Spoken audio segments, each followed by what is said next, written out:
naman, kung kailangan mo ng peace of mind, ibibigay sa iyo ng Diyos ang peace of mind. Wala pa sa iyo, anong ibig sabihin, hindi mo pa kailangan.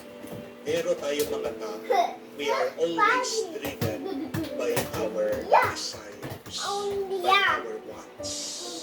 Yung palagi nating hinahanap, palagi nating hinanais, hindi naman yung kailangan. Pero yan ang babalak ng Biblia. Sa unang pagbasa, ano po ang nasulat? Desire is the root of all evil.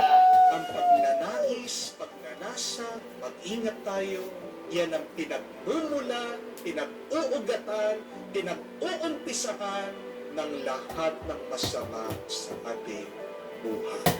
At sabi po nila, desire is the mother of two sins. Ang pagnanais ay ang ina